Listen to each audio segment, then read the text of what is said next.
Technologia mająca wspomagać trening sportowy staje się coraz bardziej dostępna nie tylko dla zawodowców i profesjonalistów, ale również dla ambitnych amatorów, którzy chcą poprawiać swoje wyniki.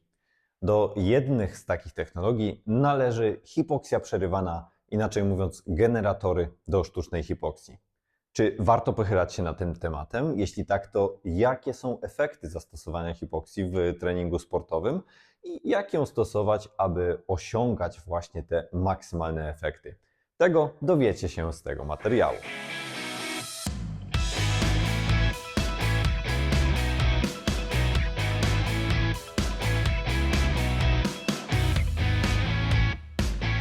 Moja historia z hipoksją przerywaną zaczęła się w tym roku, kiedy zacząłem testować właśnie taki generator do sztucznej hipoksji w moim treningu sportowym. Podyktowane było to myślą, iż nie zaszkodzi dodać takiego bodźca, szczególnie, że planowaliśmy obóz na wysokości na Teneryfie oraz kilka startów w tym roku rzeczywiście przebiega na wysokościach wyżej niż 2000 metrów nad poziomem morza. W związku z tym po konsultacji z trenerem stopniowo rozpoczęliśmy wdrażanie hipoksji do naszego treningu. W tym materiale nie będę tyle skupiał się na sposobie działania samego sprzętu, nie będę tłumaczył Wam wszystkich zawiłości związanych z rodzajami treningu hipoksyjnego. Powiem Wam tylko te informacje, które są związane z bezpośrednimi efektami chociażby zastosowania hipoksji właśnie w treningu, czego możecie się spodziewać i jak trenować. O wszystkich technikaliach oczywiście możecie dowiedzieć się ze strony producentów, więc przechodzimy do tematu. Hipoksja, która generowana jest przez ten sprzęt, nazywana jest tak zwaną hipoksją normobaryczną, a więc przy takim samym ciśnieniu atmosferycznym dochodzi do zmniejszenia ilości tlenu, które podaje nam maska, którą zakładamy na twarz. W efekcie generowany jest efekt hipoksyjny, a więc trening w zmniejszonej dostępności do tlenu, który zasadniczo ma jedną ważną funkcję. Mamy w ten sposób stymulować nasz organizm do wydzielania większej ilości krwinek czerwonych, zwiększenia ilości osocza oraz ogólnej poprawy tolerancji na wysokość, co później ma przekładać się na lepsze zdolności transportu tlenu do tkanek, a w efekcie na poprawę wyników sportowych.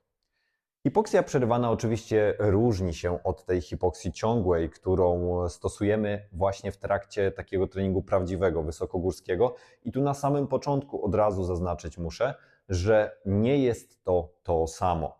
Nie jest tym samym przebywanie w warunkach hipoksji prawdziwej, w hipoksji takiej wysokogórskiej, naturalnej, a hipoksji przerywanej. Oczywiście ta pierwsza, ta hipoksja naturalna będzie miała znacznie lepsze efekty, natomiast jesteśmy w stanie realnie skorzystać z efektów takiej hipoksji przerywanej, szczególnie jeśli nie mamy dostępu do wysokich gór. Podam to na swoim przykładzie. Zacząłem wdrażać hipoksję na początku stycznia tego roku. W marcu wylatywałem na Teneryfę, stąd też mieliśmy pełne 2 miesiące na przetestowanie efektów hipoksji oraz rozpoznanie, czy pomogła nam ona na przykład w dostosowaniu się do późniejszej wysokości. Przed zastosowaniem hipoksji wykonałem badania oraz po zakończeniu hipoksji zastosowałem również badania, aby sprawdzić, czy mój poziom chociażby hemoglobiny, czy też krwinek czerwonych podniósł się w wyniku stosowania tego treningu. Oczywiście stosowałem progresywnie zwiększającą się też intensywność w tym czasie, ponieważ czekały mnie następne starty. Natomiast pierwszą rzeczą, którą mogę podzielić się z Wami odnośnie efektów hipoksji, które zauważyłem. Efekt fizjologiczny, czyli efekt ten związany z podwyższeniem parametrów krwi, był u mnie dosyć znaczący.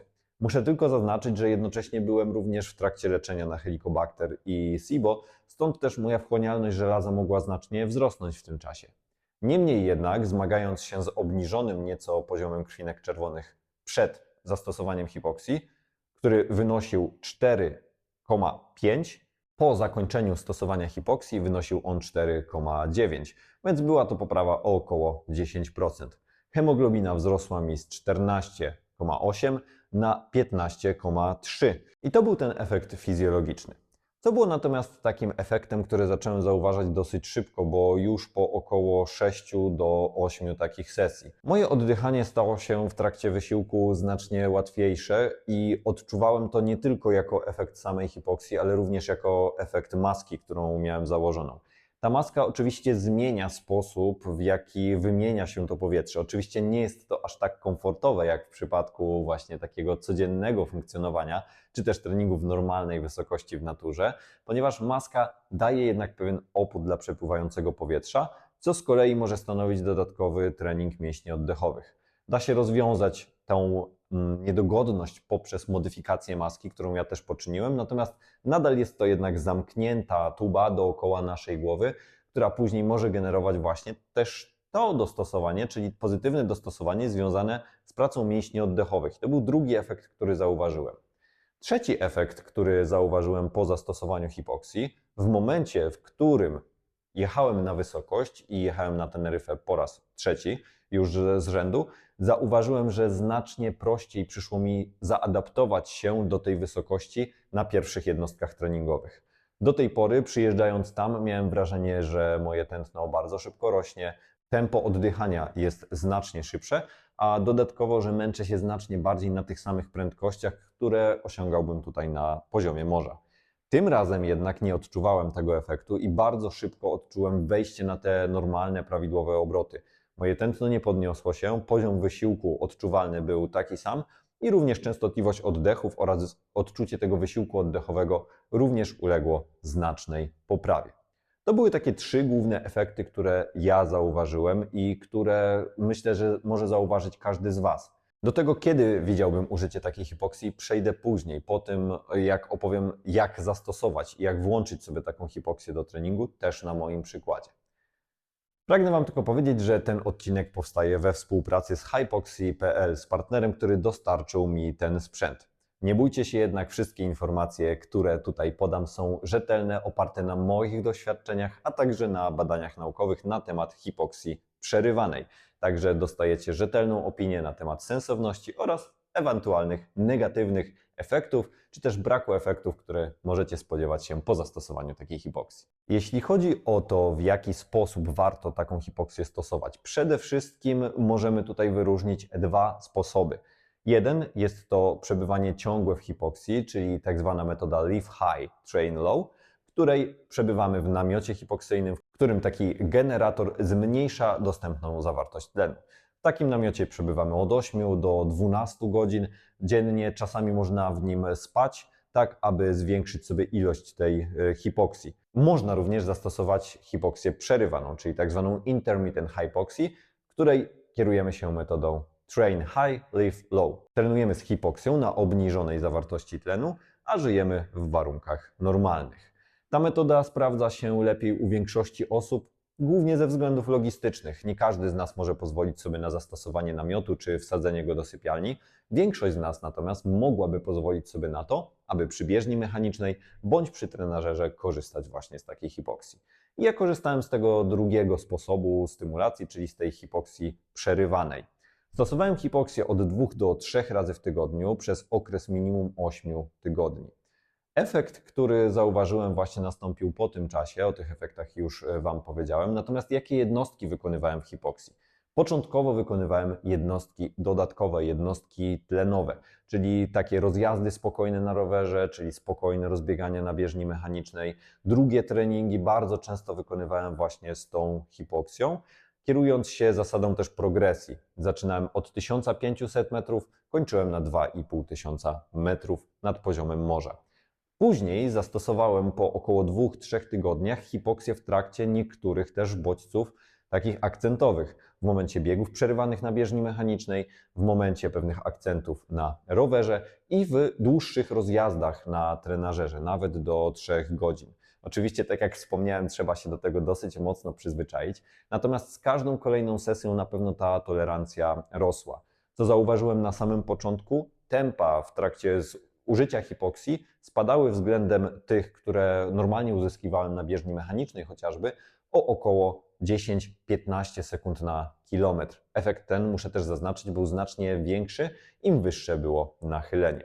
W późniejszym etapie hipoksję stosowałem również na takich drugich rozbieganiach w strefie drugiej, czyli w prędkościach około 3,30, 3,40, takich rozbieganiach na progu tlenowym.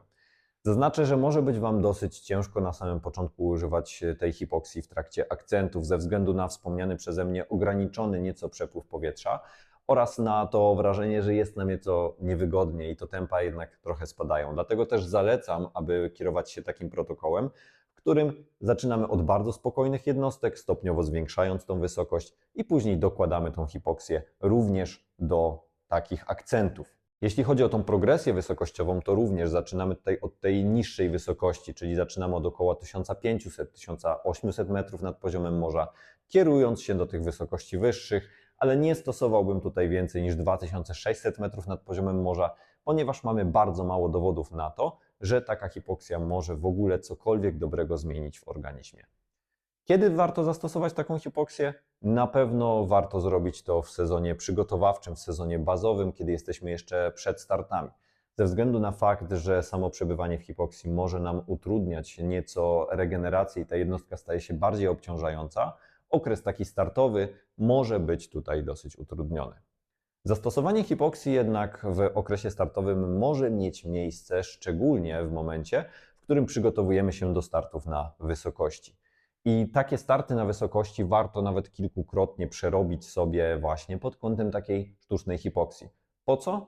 Po to, aby przyzwyczaić się do tego odczucia zmniejszonej dostępności tlenu, które doświadczamy razem ze wzrostem tej wysokości, szczególnie jeśli większość waszego wyścigu będzie przebiegać powyżej 2000 metrów nad poziomem morza. I tutaj nawet takie jednorazowe użycie hipoksji może dać wam dosyć dobre pojęcie na temat tego, jak będziecie czuli się na tej wysokości. Kiedy jednak zdecydowanie nie warto używać hipoksji?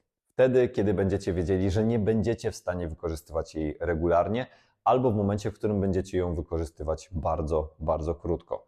Nie polecam stosowania raz w tygodniu takich rozwiązań, z tego względu, że większość też protokołów opisanych w badaniach opisuje przynajmniej 16 sesji z częstotliwością 2-3 sesji w tygodniu na przestrzeni właśnie takich około 5-6 tygodni. Dlatego też, jeśli macie taką możliwość, wtedy zastosujcie hipoksję. Jeśli chcecie odczuć pewne efekty związane z dostosowaniem do wysokości bądź z przyzwyczajeniem, tak jak wspomniałem, do tych startów na wysokości, to w takim wypadku możecie oczywiście spróbować zastosować to jednorazowo. O efektach fizjologicznych możecie jednak w takim przypadku zapomnieć. Więc jeśli chcecie skorzystać z takiej hipoksji, minimum te 2-3 tygodnie, nawet powiedziałbym 3-4 tygodnie, powinniście je stosować 3-4 razy w tygodniu. Jest to bardzo ważne, ponieważ dużo osób nie zgłasza efektów stosowania hipoksji, natomiast okazuje się, że stosowali ją nieco zbyt krótko. Dlatego też, jeśli to jest waszym celem, aby przygotować się do jakichś startów na wysokości, bądź chcecie przygotować się do obozu wysokogórskiego, tutaj widziałbym bardzo duże zastosowanie takiej przerywanej hipoksji. Jeszcze dodatkowe zastosowanie jest takie, jeśli wracacie z obozu wysokogórskiego i chcecie przez chwilę podtrzymać tę adaptację, a będziecie wiedzieli, że zostajecie na poziomie morza, użycie hipoksji przerywanej da wam też tutaj pewną przewagę i pewien efekt podtrzymujący. Kiedy natomiast nie warto używać takiej hipoksji? No tak jak wspomniałem, kiedy jesteście bezpośrednio zaraz przed samym startem i liczą się już prędkości, które osiągacie. Druga sprawa, jeśli stosujecie ją mniej niż 2-3 razy w tygodniu, również nie warto wtedy tego robić. I oczywiście, jeśli większość startów czeka was na samym poziomie morza i chcielibyście dostosować się tylko jednorazowo bądź stosować takie bodźce, wtedy również takiej hipoksji wprowadzać nie ma sensu. Warto rozważyć też w decyzji, czy potrzebujecie hipoksji ciągłej, która jest, od razu powiem, nieco bardziej skuteczna, czy też hipoksji przerywanej. Tutaj wszystko zależy od waszych możliwości lokalowych. Istnieją możliwości wypożyczenia takiego sprzętu, istnieją możliwości wypożyczenia również namiotu hipoksyjnego, więc jeśli tylko macie możliwość tak zorganizowania swojej logistyki życia bądź spania w takim namiocie hipoksyjnym, można tego spróbować. Znaczna większość osób skorzysta z tego jednak znacznie lepiej właśnie w momencie, w którym będzie stosowała to w trakcie takiego treningu, czy to uzupełniającego, czy też treningu na bieżni mechanicznej lub też trenażerze.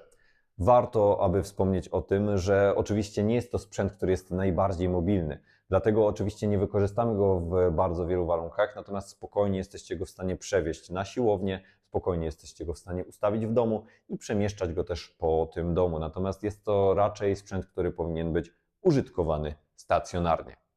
Podsumowując, czy ja sam polecam hipoksję? Po swoich efektach i po wiedzy, którą wyciągnąłem z badań, jak najbardziej. Natomiast trzeba jasno zdawać sobie z tego sprawę. Hipoksja sztuczna nie zastąpi hipoksji naturalnej i pod żadnym pozorem nie jest to samo. Jeśli jesteście w stanie zaakceptować ten fakt, I jeśli nie macie możliwości skorzystania z hipoksji naturalnej, wtedy jak najbardziej możecie użyć takiego aparatu. Należy go traktować jednak jako pewien dodatek do treningu. Absolutnie nie jest to magiczne narzędzie i pamiętajcie, wymaga przede wszystkim systematyczności. Jeśli spełnicie te warunki, o których powiedziałem wcześniej, wtedy jak najbardziej możecie przemyśleć zastosowanie tej hipoksji w treningu. A jeśli już stosowaliście, dajcie mi znać w komentarzu.